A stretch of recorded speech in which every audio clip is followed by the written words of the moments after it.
I'm Cheryl. And I'm Naima. We're three Black moms.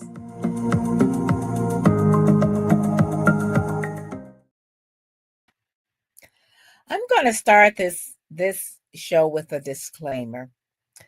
My sisters and I all have college degrees. Our children, I believe, all have college degrees. At least one has advanced degree, and another is going for an advanced degree. So, and even though our parents didn't have college degrees, they both had college, experience. They both went to and got some college. So I'm saying this not as a college elitist, but as someone who has looked and talked to other people who maybe had some college but didn't finish or had no interest in going to college. And my question this morning is college really for everyone? And the reason why I say that is because things have changed since both my parents went to when our parents went to college and since my sisters and I have gone to college. College then was quite expensive, but it was still affordable. And people who are baby boomers like us all have thoughts of saying, well, I could pay for my college by my summer job. Now children, and they still are children even at 17, 18 years old, are going into six-figure debt to go to college, and sometimes they don't even finish, but that debt is still there. This Generation Z, that is in college now, and Generation Alpha, that is coming up next behind them, are worried that they won't be able to buy a house, that they won't be able to have children, that they won't be able to do a lot of things that we could do with our college degree because they will be saddled with so much debt. So, sisters, knowing all of this, can we talk about whether or not college is really for everybody and if there are alternative ways of making money? I would like to say that it is important to be willing to send your children to college, but also be willing to do the work that it might take to keep yourself from going out of debt. I know that all of my children had scholarship money, but my oldest, when she went for her master's, she actually did take out a loan. And she had those loans paid back by working overseas as a teacher. So all of her loans, all of her debt was covered in 3 years. That's not true for a lot of people. And I think it is important to be willing to have your child, your student, if they're going to go to higher education, but they can't afford higher education all at once, work years in between so that you are not saddled with debt. There are a lot of scholarships out there, but you have to work for them. You have to hunt for them. You have to find them. You have to write essays. You have to follow through. And it may be more work than a person wants to put in to get that kind of scholarship coverage. And it's okay for higher education to go ahead, go to school for a year, work a year, go back a year, work a year. It all seems so important to get everything done all at once. But the truth is, you don't have to. My youngest daughter went to college the first year, the second year, and then she worked years in between and recently got her degree. And it was okay because some students, some young people need to work first, find whatever avenues of interest or love or passion that they have, and go ahead and do that thing, and then maybe follow through with college. A lot of students these days go to college to please their parents, and they sometimes take subjects that they are not interested in, but they're doing this to please their parents. And there are other ways of being able to be fulfilled in an industry that you love, that you have a passion for. You could go to a trade school first. You could go to a 2-year college first. You can do these things over time and recognize what your dream is, what your passion is. But you don't necessarily have to go to college right off, or go to college and be there for 5 or 6 or 8 years, depending on what your major is going to be. I know of some very intelligent, well-educated people who did not go to college. Some did not even finish high school. Now, granted, they're older, but they're successful and they love what they're doing. Well, I think that is the key thing. Are you happy at what you're doing? And success can be defined pretty much, are you happy with what you're doing? If you're able to support yourself as an adult and live comfortably in the lifestyle that you would like to live, and you enjoy doing what you're doing, then college is not necessarily for you if what you need to know to do what you're doing doesn't require a college degree. We have to always remember that this this whole society is based on making a profit. Every single industry we have is a business, and the educational industry is a business. And so when the whole thing of pushing everybody to go to college, that wasn't necessary. You have a lot of things that do not require a college degree, but are necessary functions in our society, such as construction work. I mean, carpentry, plumbing, electricity. You know, these are things that are essential and they don't require college. Everything, landscaping. I mean, you have all kinds of professions. A person might even want to be a dancer, a singer, a musician. And there are many different schools, creative school, artistic schools that are not necessarily college, but training programs or programs that you can get some exposure. There are so many things that you can do that you love that people will pay you for because you're doing it well and you are able to enjoy your life. I think what has happened when we develop this elitist idea of, well, this person is more important because they have a doctorate degree or they have a master's degree or they went to such and such a school that's supposed to be an elitist school. We do that to each other, making people feel like they're of lesser value if they don't have some alphabets behind their name or they didn't go to a certain institution.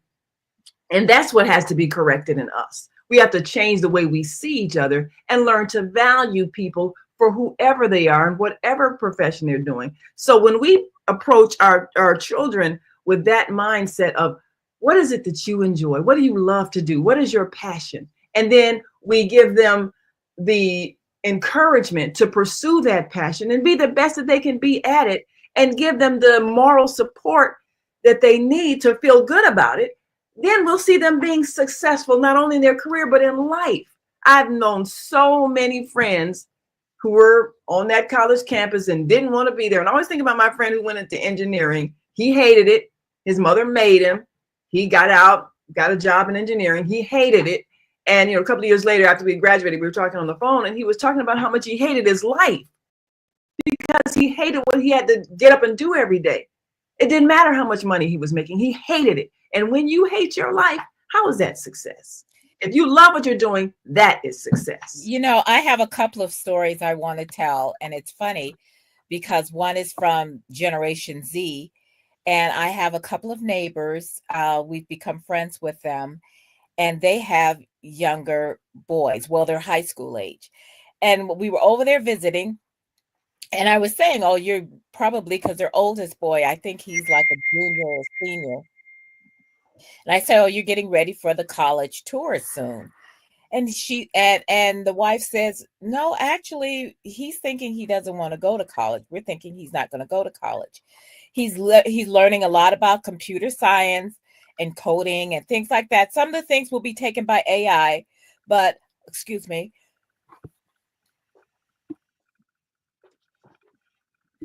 Sorry, I had a cough.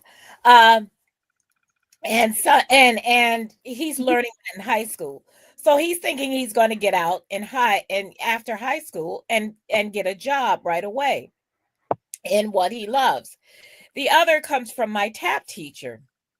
Now she's in her early 70s.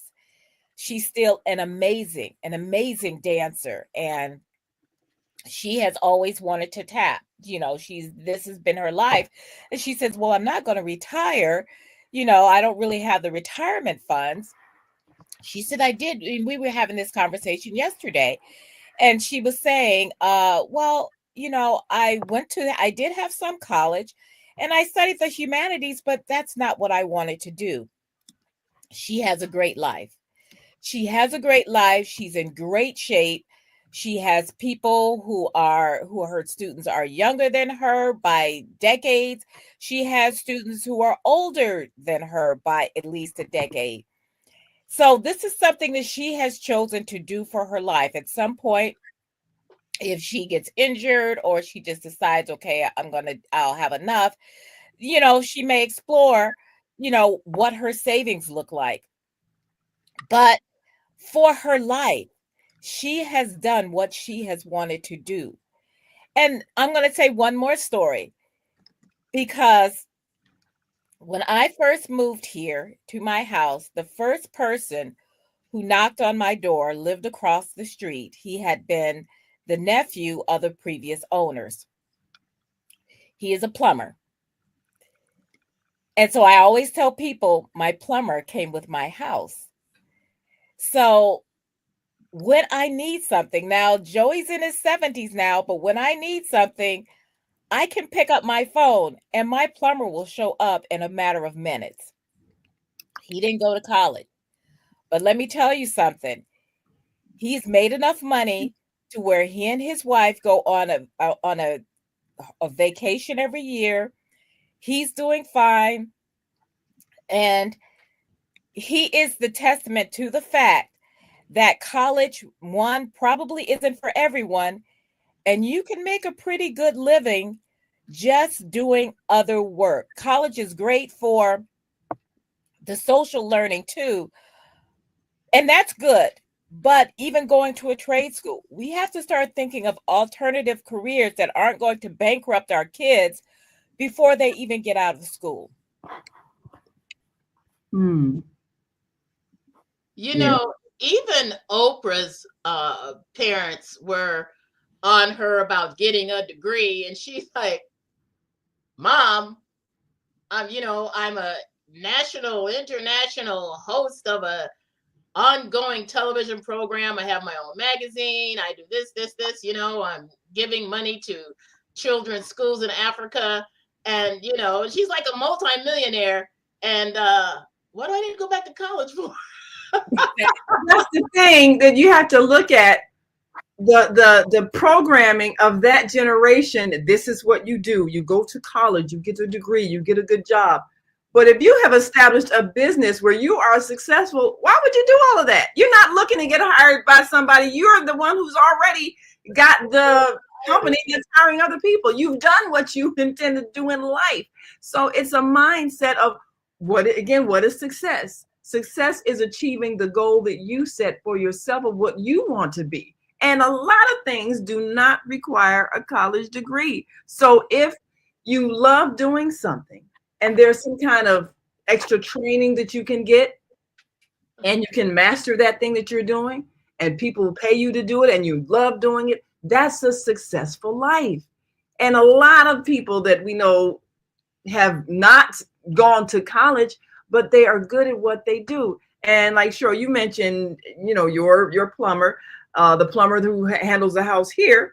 He was telling me his story about how it was actually a neighbor that was in plumbing that kind of took him under his wing. Same with Joey. Yep. And train him. And so now he's a master plumber. I mean, he's doing all of these things and, he's successful, very successful. Oh, incredibly. Let me tell you an amazing success story about a man that I have known for years. Okay, he's 94 now, so he's like mama's age. and Mama's generation, but it's John M. Perkins. And I'll just read a little bit from the back of this book. And the man has written like a dozen books that are in publication today. But John M. Perkins has ministered among the poor for 46 years. He founded Mendenhall Ministries, Voice of Calvary Ministries, and Harambee Christian Family Center and Preparatory School, and was co-founder of the Christian Community Development Association. Today, he directs the John M. Perkins Foundation for Reconciliation and Development. He was the publisher of Urban Family Magazine and author of 12 books. Now, despite dropping out of grade school, this man's story is that he dropped out of school at the 3rd grade. A lot of things happened to him. He actually today holds 8 honorary degrees from the directors of World Vision, Prison Fellowship, National Association of Evangelicals. And his story is that his brother died in his arms. He was shot by a deputy marshal. He was beaten and tortured by the sheriff and state police. But through it all, John M. Perkins returned good for evil, love for hate, progress for prejudice, and brought hope to Black and white alike. Now, this is a man who runs a ministry in Mississippi and who, of course, now he's 94 years old. But like I said, he did not even finish grammar school. And there are a lot of things that happened in his life that brought him to where he is today. My favorite book that I'm actually writing my 8-page thesis for the class Black American Literature that I'm taking, Let Justice Roll Down. This is my favorite book of all the books that he's written. And but this man did not go to college. He did not even finish grammar school. But look what he has done with his life today. Well, I have a list scrolling across the screen of careers that don't require a college degree. Of course, carpenter, plumber, electrician, bricklayer, auto mechanic, landscaper, singer, dancer, musician, painter, roofer, business owner, and as you just pointed out, book author. You see, you don't have to go to college to write a book, and there are many successful authors of books that have not gone to college, many successful business owners that did not go to college. And a business is just basically you're selling something to people, and you do it in an organized fashion. And at some point, you are even able to expand and pay other people to help you sell the thing that you're selling. It doesn't require any kind of college degree. So most people who have been made to believe that unless they get a degree, they're not quite successful, need to look at what is it that I really like to do? And is this something that I can get more experience in and training in and develop my skills in? That, like you said, Cheryl, you're not going into debt to do it because you don't have to take out a loan to take these classes and be on campus and pay for housing and all that. That's not even necessary. So we just need to really pay attention to our children and their aspirations. And if they say, well, I don't want to go to college, don't feel like you got to make them or shame them into it or make them feel like they're going to be a loser in life because what they desire to do isn't what you have in mind for them. And I had a friend who she was taking, well, she did not have a very good counselor who cared about her. She was Mexican American, and she was going to college, but she didn't really know what she wanted to do. And her counselor said, well, just look down the list of available opportunities and pick a subject, and that should be your major. Well, the first word was accounting. So that's what she went into. And she told me, and she's retired now, but she told me all the years that she was involved in that, she hated it. She hated it. Yes, you can't make someone love something just because you think they should. And a lot of times people, like you said, will make their children do something that they don't want to do because this is what they say are where the jobs are.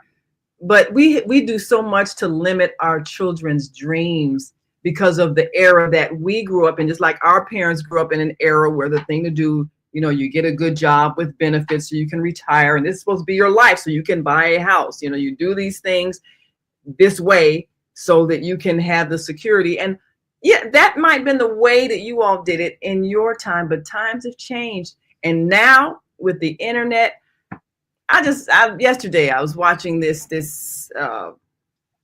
seminar with somebody who is making money as a podcaster and and an influencer and getting paid all of this, but just being on the internet, and they don't have a degree. And you think, how are these people making all this money doing this? But this is the time, this is the era that they're growing up in. So they have different opportunities than what we have. The world has changed. So we have to change our advice to the young people. You can learn almost anything on YouTube. Go ahead. Yes. Yes. I know there was like something I had some I think it was a body wash, and I couldn't figure out how to open it. And I says, okay, you're not stupid. But I didn't know how to open it, and apparently it was a thing because it came up and somebody and they showed you how to do it. I says, oh, okay, so I'm not. You made a video of how to open the bottle. Somebody had to make a video, but enough people had a trouble opening this thing that somebody said, okay, if this was hard for me, it's hard for other people. But I also want to say, Barbara had brought up about like maybe taking some time, and I think what we have all done, and which was different from our parents. Now our parents were telling us, take the civil service exam. Remember that everybody used to say, well, take the civil service exam. And people don't really say that anymore. But I remember Daddy saying that even before we went to college. But it was about getting a job, being able to get some kind of stable job. And that's always good. People want to work, and they want to and they want to be able to support themselves and do the things that they want to as part of adulting. But I also remember,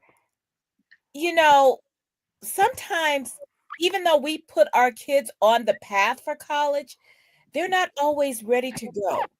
Now, when Sarah was ready to go, when it was time for her to go, and I asked her afterward, after she'd graduated, did you want to go to grad school? Well, yes, she did want to go to grad school, but she was done for a while. She had been doing about 17 years straight of school. Since she was 4. Yeah. By that time, she says, no, I want to take some time. And so she did. She graduated in 21. She's going to be going to grad school this fall. And it's been good for her because she's also gotten the kind of experience that narrowed down what she wants to study. And this is the thing, is that we're pushing 17, 18-year-olds to go to college, know what they want to do for the rest of their lives, and then go into debt to do that. Now, sometimes it works. Like I said, I knew what I wanted to do. I knew I wanted to be in journalism from the time I was about 15.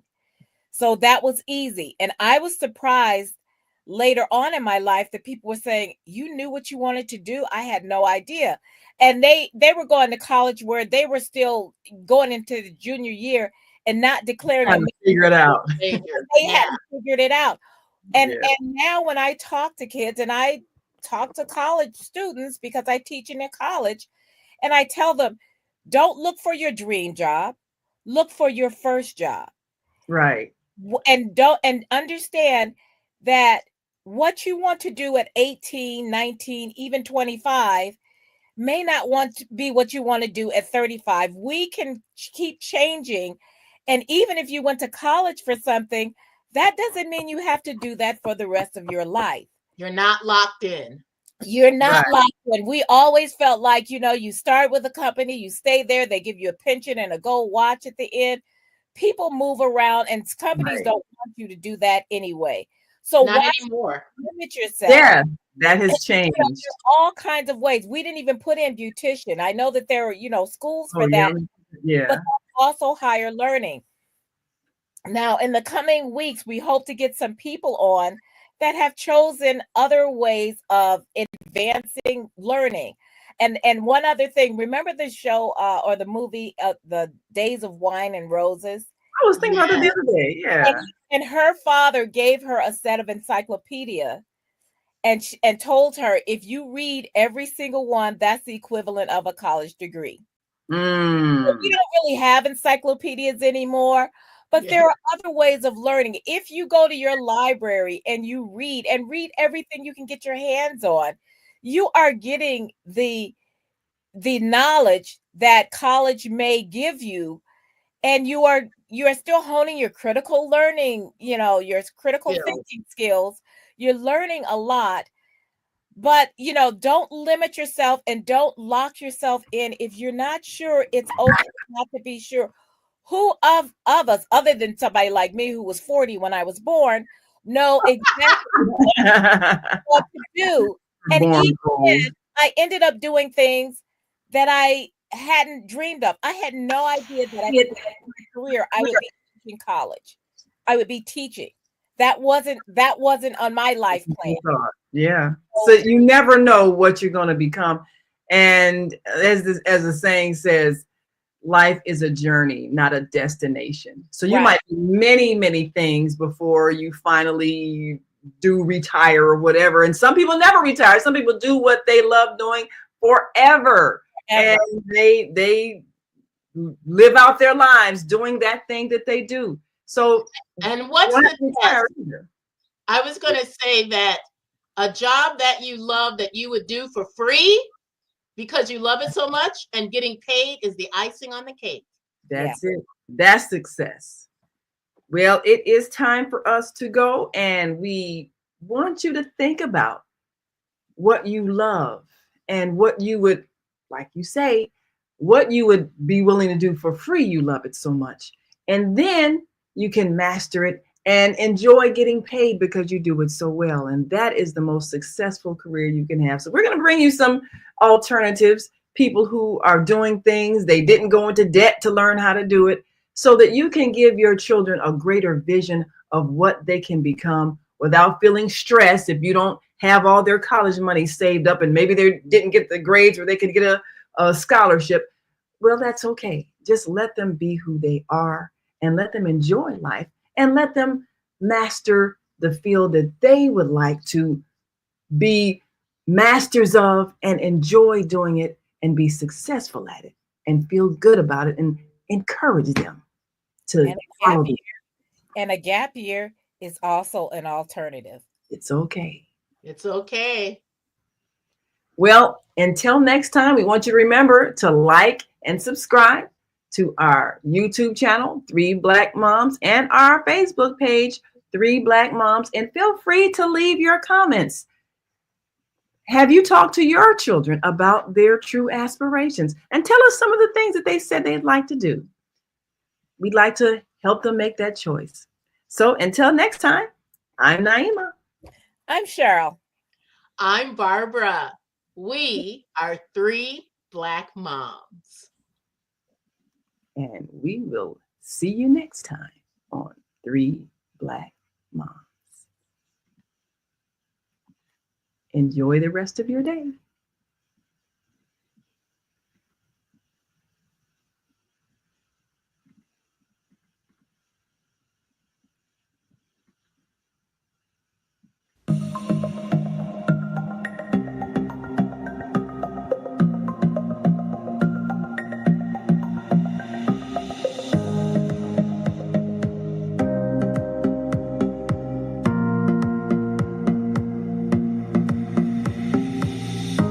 Hi, I'm Barbara. I'm Cheryl. And I'm Naima. We're 3 Black Moms.